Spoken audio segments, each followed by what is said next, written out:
and welcome. And before we get into the whole meat and bones and potatoes or whatever reference I'm going to be going with here of this special, I just want to let you guys know that I am not very good at keeping to a script, so there might be the occasional screw up in this. So anyways, let's actually get into it.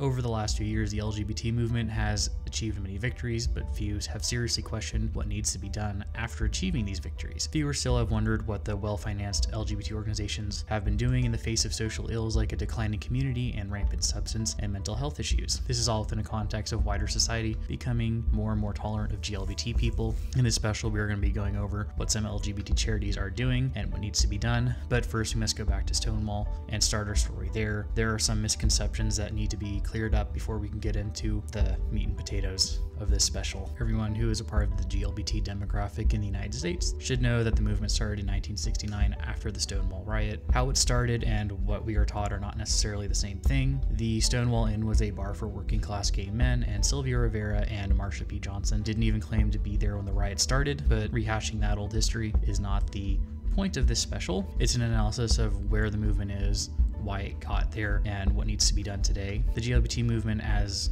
a movement wasn't cohesive or even nationwide when it got off the ground in the early 1970s. LGBT groups were local, meaning that a group in New York City only cared about politics in New York State. For the most part, there were variations within all that. The normal, not everyone is the same. But anyways, one such group was the Gay Activists Alliance. It formed after some men broke off of the Gay Liberation Front. These men were Jim Oles, Marty Robinson, Arthur Evans, Arthur Bell, and K. Tobin Lawson. The Gay Liberation Front was more or less what you'd expect out of some of the extreme social justice advocates of today. They talked more about liberating people from perceived oppression rather than working towards realistic goals. The GAA instead led demonstrations that would get a lot of press attention. They called them ZAPs. They did this to bring attention to gay issues and push New York City and New York State for gay rights legislation. They were also the first to adopt the lambda as their symbol, and as a further dig to the Gay Liberation Front, GAA chapters spread across the United States and pushed state and local governments for civil rights legislation.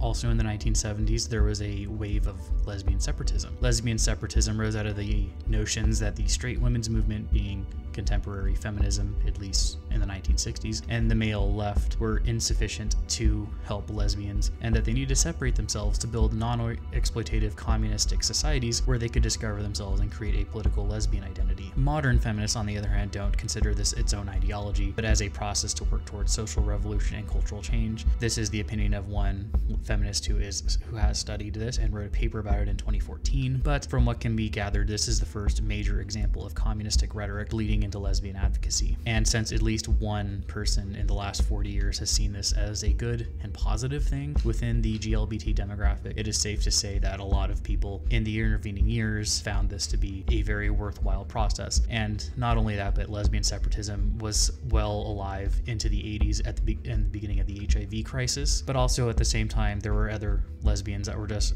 traveling around in vans like old hippies, and that more or less kept going till around the same time period. But to transition now to the HIV crisis. The HIV crisis, as everyone knows, is one of the biggest gay crises that was ever faced by GLBT people in modern history, safe to say. I mean, despite what people might say about discrimination, having a disease disproportionately and dying from it was a big issue. And when HIV started spreading, that's when GLBT activism started becoming more national, more organized, more political, because gay men were getting sick and dying, and the government at the time wasn't particularly gay friendly, and neither were the Democrats. Either at the same time, don't know whataboutisms. It was not a good time to be gay and in politics. But for example, Reagan didn't even use the term HIV or AIDS until the 5th year of his presidency. And also there were a lot of doctors at the time that wouldn't treat HIV patients because they weren't sure how the disease spread until about, I think, 1983 as the general timeline. And up until that point, a lot of airlines wouldn't even let people with HIV and AIDS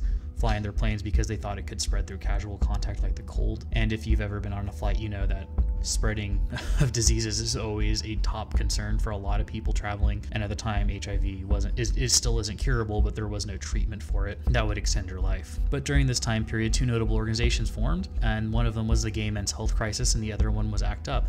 Both of them still exist today, and they both started in the 1980s in New York City. The Gay Men's Health Crisis was started in 1982 to help support people with HIV and advocate for them and provide just other material support and fundraising. It was started by a group of men named Nathan Fain, Larry Kramer, Larry Mass, Paul Popham, Paul Rappaport, and Edmund White. The first thing they did was to create a hotline for 8 people who have been diagnosed with HIV to call for support. They wrote and distributed newsletters to medical practitioners, as well as set up buddy systems for people with HIV to support each other, or even non-HIV infected volunteers. They also advocated at medical and political conferences, raised money for research, and also did a lot to take care of people who were dying of HIV and AIDS. Also, a fun fact is they did hold the first AIDS walk in New York City in 1986, where they raised over $700,000 for research. But with all of this good things that they've done, advocating for better medical research, raising money, providing material support to people with HIV, not everyone was happy with what they were doing. They thought more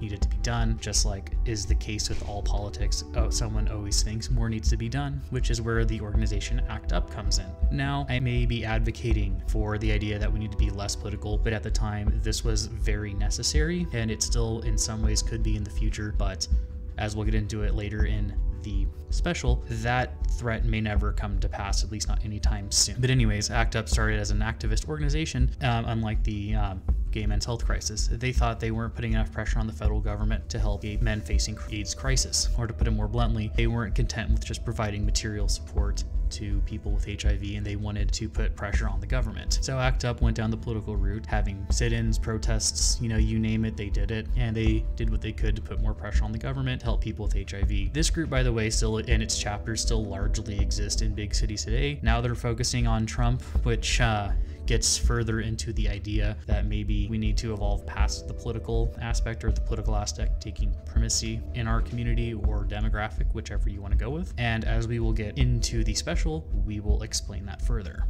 But the main point with this section is to show that the organizations from the beginning of Stonewall up through even the HIV crisis, they were largely started by men, generally run by men. I mean, there were some lesbians there, but it was generally men's organizations started by men, led by men, and men did a lot of the work. The normal line, even about the HIV crisis, is that feminists, mostly lesbians, did all the work and gay men just laid around and died. From what little evidence that can be found outside of one Vice article are some passing references to lesbians who were friends who had a lot of gay men, and they were helping their friends and neighbors die during the height of the crisis. And even from what I can gather from my own social circle is that it was largely friends and family helping their gay relatives during the crisis, whether they were lesbian or straight or whatever. But they definitely aren't the feminists that are around now telling us that we, a generation later, need to be grateful for what they did for us, even though we're both a generation removed from this. And as I said, the people that helped have largely gone on back to their life and dealt with the fact that a lot of their friends and family died from complications of AIDS during the crisis. But